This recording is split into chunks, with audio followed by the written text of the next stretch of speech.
ومن احسن قولا، کون زیادہ بہتر ہے بات کرنے میں، ممن اس شخص سے دعا الی اللہ، جو دعوت اللہ کرتے ہیں رسول اللہ صلی اللہ علیہ وسلم۔ ہر مومن جو دعوت اللہ کرے، وعمل صالحا، اور عمل کرے نیک، وقال اننی من المسلمین، اور کہتا ہے میں بھی مسلمانوں میں سے ہوں، یا تو یہ بطور تواضع کے ہے یا بطور تحدیث بالنعمت کے کہ خدا کا شکر ہے کہ میں بھی مسلمان ہوں۔ ولا تستوی الحسنۃ ولا السیئۃ، برابر نہیں ہے نیکی اور گناہ۔ ادفع باللتی ہی احسن، جواب دو اس طریقے سے جو احسن العلوم میں سیکھا۔ سبحان اللہ، بہترین جواب۔ فیض الذی بینک و بینہ عداوۃ، پس ناگہاں وہ شخص کہ آپ کے اس کے درمیان دشمنی تھی، کأنہ ولی حمیم، گویا کہ وہ دوست گہرا۔ بندے ہلکا بگوش ارن نوازی برود، بہت تابعدار خادم بھی اگر آپ خیال نہیں رکھیں گے چلا جائے گا، تنگ آ جائے گا۔ لطف کن لطف کی بیگانہ شود ہلکا بگوش، نرمی کرو نرمی اور احسانات کرو کہ پرائے بھی اپنے ہو جائیں۔ اے اللہ ایسے بلند اخلاق نصیب فرما۔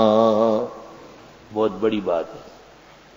فرمایا برائی کا جواب بھی اچھائی سے دو، ہو سکتا ہے جس کے آپ کے ساتھ ناچاخی ہے، دشمنی ہے، وہ گہرا دوست بن کے آئے گا۔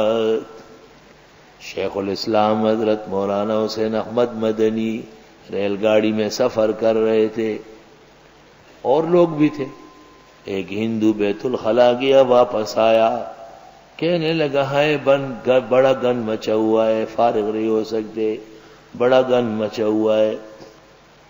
حضرت مدنی تھوڑی دیر بعد اٹھے، وہاں جا کر کپڑے تبدیل کیے، آستین چڑھا لیے، اور پانی کے ذریعے وہ سارا گن بلا اپنے ہاتھ سے صاف کیا، دھو دا کر واپس آئے اور بیٹھ کے سنانے لگے، میں تو ہو کے آیا ہوں، وہاں تو ایسی کوئی بات نہیں۔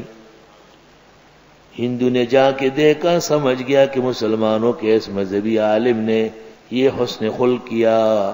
اگلے اسٹیشن پر اسٹیشن ماسٹر کو درخواست دی کہ مجھے اس ڈبے سے تبدیل کر لو، اس میں مسلمانوں کا ایک مذہبی زبردست عالم ہے جو اپنے اخلاق کے ذریعے ہندوؤں کو مسلمان کر سکتا ہے۔ وہ تو آباد ہے تمہارے، بتاؤ تم کیا ہو۔ ہائے ہائے ہائے، وما يلقاها الا الذين صبروا، نہیں حاصل کر سکتے ہیں یہ مگر صبر و استقامت والے۔ وما يلقاها الا ذو حظ عظیم، اور نہیں پا سکتے ہیں یہ بڑے اخلاق مگر بہت بڑی قسمت والے۔ معلوم ہوا کہ تبلیغ اسلام اور دعوت اللہ میں سب سے بڑا کردار حسن اخلاق کا۔ توبہ، ہمارے ہر بزرگ کو اللہ تعالیٰ نے یہ دولت نصیب فرمائی۔ میں یہاں ممبر پہ تقریر کر رہا تھا، اور اس زمانے میں نئے نئے جذبات تھے اور نیا ماحول تھا۔ پیپل پارٹی کی حکومت تھی، ان کے خلاف باتیں کر رہا تھا۔ ایک شخص کھڑا ہو گیا، اس نے کہا وقت ختم ہو چکا ہے، بس کرو تقریر۔ جیسے اس نے کہا تقریر بس کر دو، ایک آدمی کھڑا ہو گیا، ٹھا ٹھا دو تین کڑا کڑکدار تھپڑ لگائے اسے، وہ نیچے گرا دیا اسے۔ بیٹھ جاؤ یہاں، الو کے پٹھے، یہاں ہم نماز کے لیے تھوڑا آتے، نمازیں تو ہر جگہ ہوتی، یہاں ہم بیان سننے آتے۔ میں نے اس کو ممبر سے کہا، میں نے کہا خبردار، اس نے اچھی بات کہی، واقعی وقت بڑھ گیا ہے، وقت بڑھ گیا۔ کوئی اچھی بات کرے تو آپ اس کو سزا دے رہے ہیں، آپ کو چاہیے کہ آپ مجھے کہیں کہ ہاں میں وقت کی پابندی کروں۔ نماز کے بعد وہ شخص میرے پاس آیا، اس نے کہا بس آج کے بعد توبہ ہے۔ کہا اگر آپ یہ نہ کہتے تو اور لوگ مجھے پکڑ کے صف سے نکالنے والے تھے۔ میں نے کہا یہ مسجد کے اخلاق نہیں۔ الحمدللہ، ورنہ کتنی تکلیف انسان کو تھی. تکلیف گزارو تب تو درجہ پاؤ. ہر تکلیف سے لوگوں کو سزا دیں گے تو درجہ کہاں ملے گا؟ اللہ. وَإِمَّا يَنزَغَنَّكَ مِنَ الشَّيْطَانِ نَزْغٌ، اور اگر چھیڑ دے آپ کو شیطان، چھیڑ کر کے مارو اسے، 2 گالیاں اور دو، خوب دباؤ اسے. فَاسْتَعِذْ بِاللَّهِ، پس پناہ مانگو اللہ کے پاس. إِنَّهُ هُوَ السَّمِيعُ الْعَلِيمُ، بے شک وہ خوب سننے والے، جاننے والے. ختم نبوت کے سال طلباء گرفتار ہوئے، مفتی محمود نے سفارش کر کے چھڑایا. بدعتی طلباء آئے اور کہا مفتی صاحب ہم بھی ختم نبوت بیان کر کے گرفتار ہوئے. حضرت نے ان کی بھی سفارش کی اور فرمایا آخر مسئلہ تو پیغمبر کی عزت و ناموس کا ہے. شاہ احمد نورانی ظلمت اور شیطانی کی نشانی، اس کی پگڑی لاہور کے ایئرپورٹ پر پیپل پارٹی والوں نے کھول کے مارا پیٹا، دھکے دیے. مفتی محمود نے اخبار میں احتجاج کیا. جب کراچی آئے لوگوں نے کہا آپ نے زیادتی کی، وہ بدعتی ہے.